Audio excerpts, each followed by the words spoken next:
So what if I told you that one single event from over 1,300 years ago is the key inspiration for some of the biggest revolutions happening in our lifetime? It's an incredible story of a handful of people taking on an entire empire, and it all starts right now.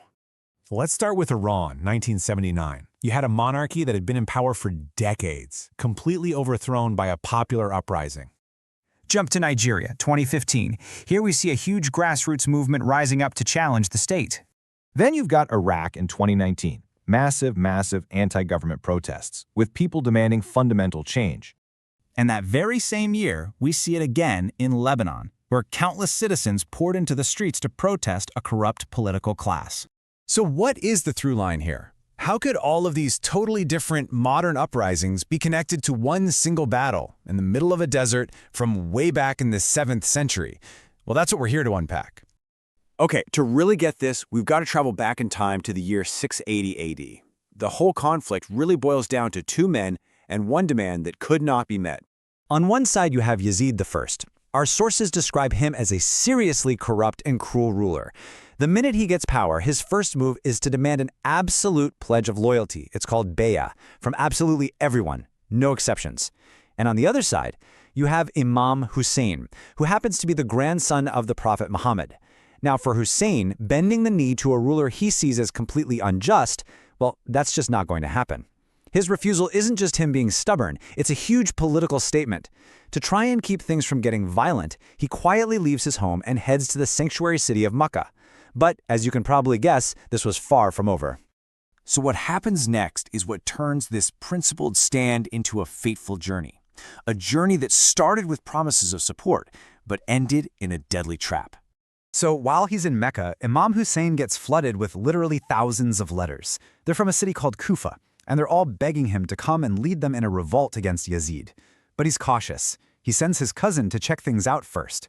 And the response is just overwhelming. 18,000 people promise their support. But here's where it all goes wrong. Yazid moves fast. He installs a new governor who launches this absolutely brutal crackdown, executing Hussein's cousin and scaring everyone else into silence. And here is the most tragic part. Imam Hussain has no idea any of this has happened. He trusts the promises he was given, so he sets out with his entire family, walking right into an ambush. Their journey doesn't lead them to a city full of supporters. It leads them to a desolate, empty plain called Karbala. And it's here that the true, terrifying scale of their situation becomes crystal clear. Take a look at this number. This was the size of Imam Hussein's group. We're talking about 72 people. And that number includes the women and children in his family. Just 72. And this was the army they were about to face. An army of over 30,000 soldiers. The odds weren't just bad, they were non-existent. So first, they get intercepted and forced to set up camp in the middle of this barren desert, Karbala. The army surrounding them just keeps growing and growing. And then, the enemy commander makes a decision that is just unspeakably cruel. He cuts them off from the Euphrates River. So for 3 straight days, in that scorching desert heat, this tiny group with babies and children is completely denied water. The battle hasn't even begun, but the torment is already underway. The pure desperation of the situation is captured in this one moment. Abbas, who is Imam Hussein's brother, makes this heroic attempt to break through the enemy lines. His only goal? To get water for the thirsty children. He actually fights his way to the river, but on the way back he's ambushed. And as he's dying, his final words to his brother are an apology because he failed to bring back the water. On the 10th day, a day now known as Ashura, the final battle happens. And the losses are just devastating.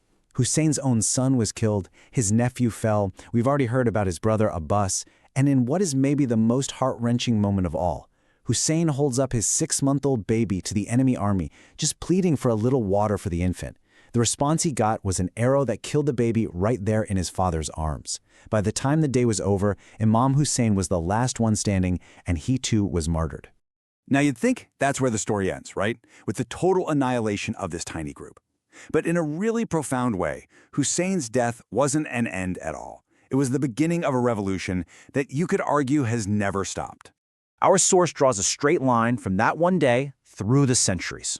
Right away, rebellions started popping up against Yazid, a direct political backlash to the massacre. A few decades later, a whole revolution, using a black flag as its symbol to mourn Hussain, completely overthrew Yazid's entire dynasty.